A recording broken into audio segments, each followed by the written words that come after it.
Hey guys, Mortician MonteCristo is back. I knew you enjoyed my Carmine Corpse video, so here's Corpse9 on why exactly Cloud9 is doing so badly in the last couple of weeks in LCS and leading to their current 4-game loss streak. Remember, if you want to watch my VOD reviews, head on over to the Bangers Only channel where all the VODs I review are listed as individual games. If not, just check out the live stream content that I also put on this YouTube channel for the big VOD. I'm streaming 6 days a week, both on YouTube and Twitch, so be sure to subscribe. Now on to Cloud9. All right, so here's what I think, guys. Here's what I think. So there are a couple draft diff games. One of them was the Shopify Rebellion one that was really quite rough. Yeah, let's talk about this. Let's go find some examples, okay? So let's talk about this draft and why mistakes were made. So you see this in the first 3 picks. You see Udyr, Sion, Lilia. Now, you may not know who is going mid or who is going top, and there is a possibility, we saw this from T1, that this could be Kalista Sion, but the Kalista was already taken here. So you're not even worried about that. You see Udyr first pick, you respond with Aatrox Kalista, they respond with Sion Lilia, you respond with Renata Glask. Okay, so they have an AP jungler, and you know exactly what's going to happen. Okay, so you see their entire composition. They pick their bot lane. And the issue here is you take Maokai because you want an AP jungler, right? Because you want to pick an AD carry last, right? You know you're going double AD composition. You can really abuse this in the mid lane. Now, if we're being honest, like this should have been a Maokai ban here because Brand was banned and Lilia was already picked. And then you wouldn't have an AP jungler or not one of the powerful ones in this meta. And that would have really put Cloud9 in a corner, right? And so in this instance, though, taking Vayne last makes no sense because even though this can dominate in the laning phase, you actually can't do anything later in the game for a few reasons. Number one, you don't have TP, so you can't split push. And number two, look at the range of this composition. You're playing Kalista, Vayne, a Renata, and 2 melee champs. You have no range. You have no wave clear if they siege. You have no range. And even if you engage on them, Sion, solo lane Sion and Udyr are going to be so tanky with absolutely massive value from Frozen Heart that they can actually just tank the Maokai ult engage. The rest of their team stands behind them, and you can't do anything. You're not going to kill these guys, even with a Vayne. The Kalista won't kill them. The counter engage of Sion ult, Lilia ult, Chains of Corruption, and then you can also just cleanse the Maokai ult off with Milio. So what you actually need to pick here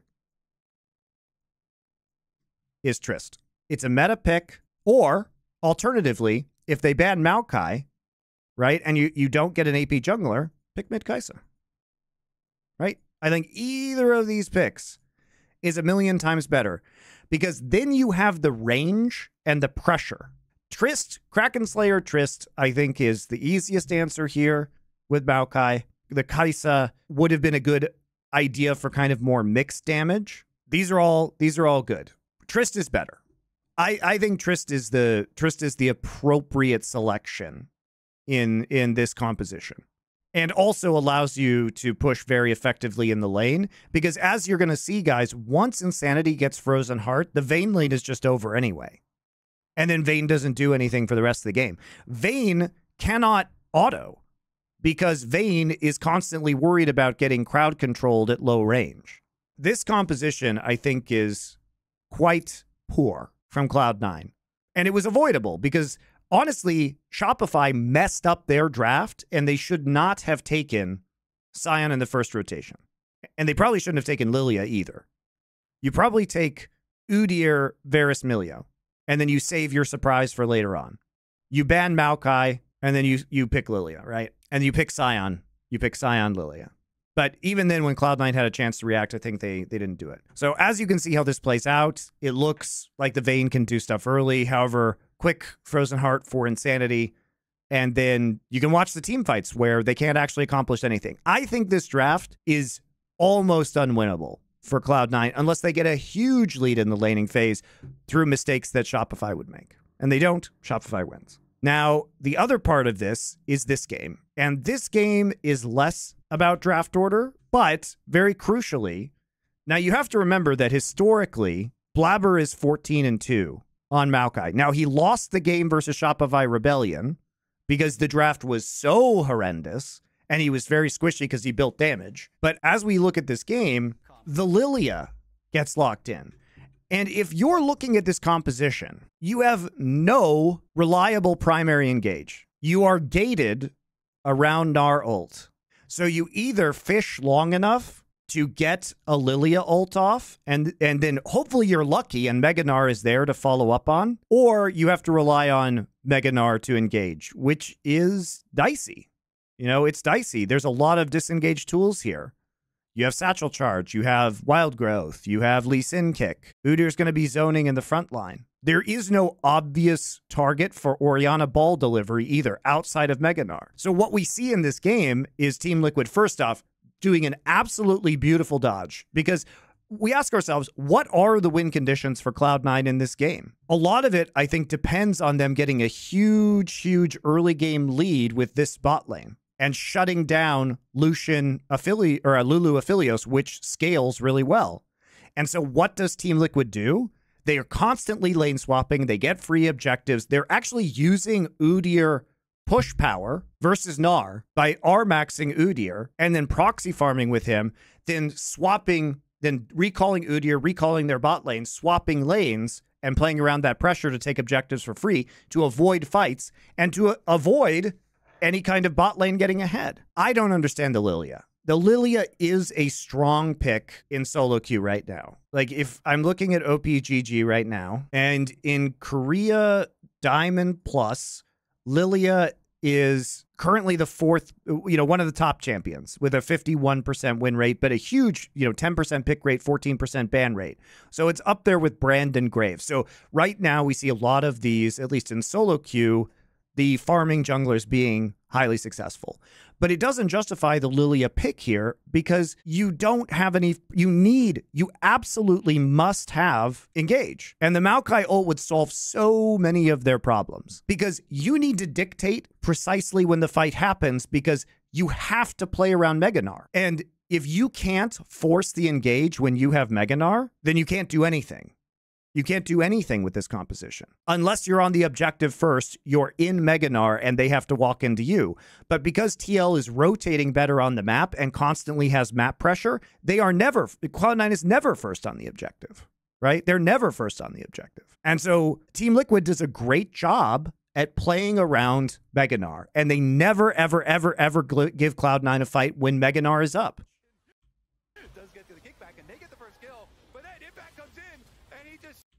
Yun flashes out of the way. Poly onto Gnar. So he just never has a good Mega Gnar angle, honestly.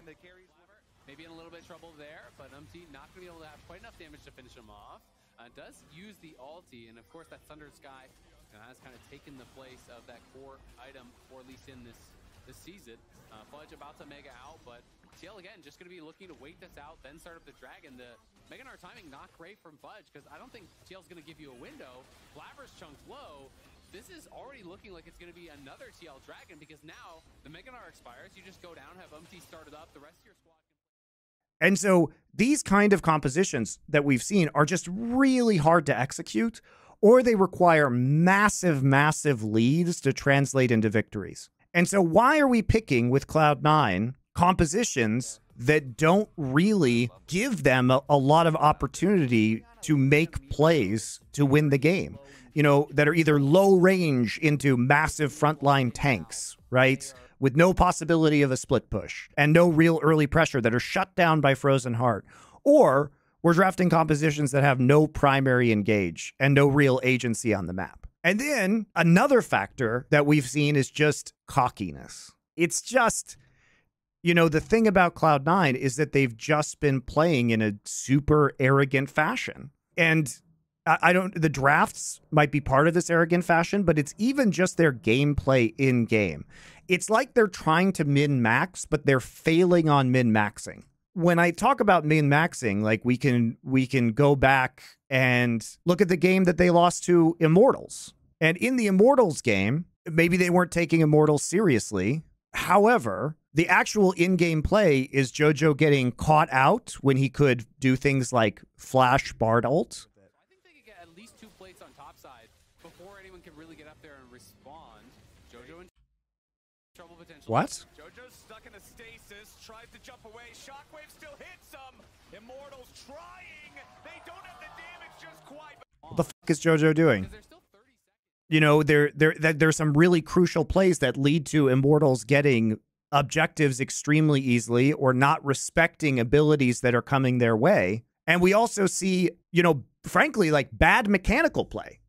When we watch Blabber play Rel, his engages are like on 1 target or on 0 targets a lot of the time. And this is just very, very bad Rel play. Like there's not really another way to put it. Vulcan has to flash for this too. Blabber comes in and, he just misses everything.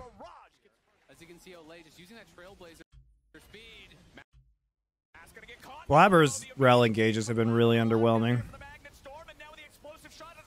Like, he just blows his load to either, like, miss it or get one person. They also had some very weird lane assignments in the Cloud9 game versus Immortals where I felt like they gave up kind of a drag without contesting it for free, and we're trading it for turret plates, which, you know, ultimately leads to Immortals stacking up a variety of mountain drakes and then getting Mountain Soul, which is basically GG. I mean, it's basically GG because they're running a double AD composition and don't really have any scaling AP damage into the late game because the Karma is support and the Udyr is building tank items. It's just weird because it seems actually their win conditions are so clear this game, especially that they have the 6 Void Grubs. With this composition, like their siege is insane. Why can't they take down mid lane? Why is Udyr in mid? What are these lane assignments? And on top of that, when we kind of go back to the C9 game, Berserker and Vulcan just straight up lose the game. Again, for being greedy, for being arrogant. Berserker and Vulcan die to a 2v2 between Masu and Busio in the very, very early parts of this game. And then they get caught and die again. They're blowing all of their summoners. And this allows Inspired on the brand just to free farm. And a free farming brand is really, really dangerous in this meta. He's trying to trade and he just doesn't respect the hook. And then you know what else he doesn't respect, guys? He doesn't flash the hook either. Create some of those exciting plays here with this pick for themselves because either side lane could be an option, even though you normally look. It's actually a gigantically easy hook to hit. He should have flashed the hook. How come nobody on Cloud9 can, like, flash to dodge abilities? Why is that? And it would have been a pretty clean closure, too, if Bwipo hadn't, dove a little too deep for the Nexus, and that didn't allow them to finish immediately, which then set up a JoJo Pion teleport flank, but, I mean, they ended almost immediately thereafter. But it's things like Berserker using the culling in the mid lane and then getting flanked by Bwipo and caught out and killed. Story here for this FlyQuest setup too. I mean, you went over it as far as this pick goes, but Bwipo gets behind Berserker. He flashes away from the rest. Yeah, and here's the thing, guys. The proper play of this composition involves flanking threats from JoJo and Fudge and Berserker having peel. And, there's nothing... By the way, Vulcan's ult was up, but there's nothing to ult. Right? You can heal him, but it's not going to save him. Because, okay, you heal him a little bit, but then this brand ult comes through, and the shockwave comes through, and everybody's dead. It's just a matter of playing too aggressively and getting caught. Right? And it's, again, Blabber just not being a good rel player. If you compare and contrast some of the rel play that we've seen from, players like Owner on T1, these level of rel engages, that's just not happening. And so I think Cloud9 is really caught in a position where they want to put Blabber on carry champs, but they're putting him on carry champs or farming champs like Lilia when it doesn't make sense for the composition. And when he's playing the tank/engage champs, he's not actually doing his job properly. They're losing, you know, they're either all-inning in situations, which causes them to lose lanes, or, you know, they're being too aggressive in terms of these plays that gets them caught out and killed. Or they're trying to like save their summoners in times where it is appropriate to use those summoners to not die so they don't give objectives. So this is kind of these are my thoughts on Cloud9 right now. I think it's a combination of cocky play, but really weird/arrogant drafts, and then some discomfort on the, you know, meta picks that they've been picking, and a discomfort in this meta. And, you know, honestly, like Mithy has tried to take some responsibility for this on Twitter.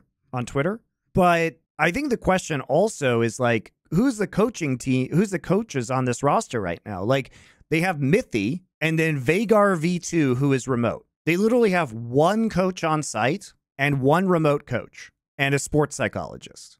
They don't have an academy team.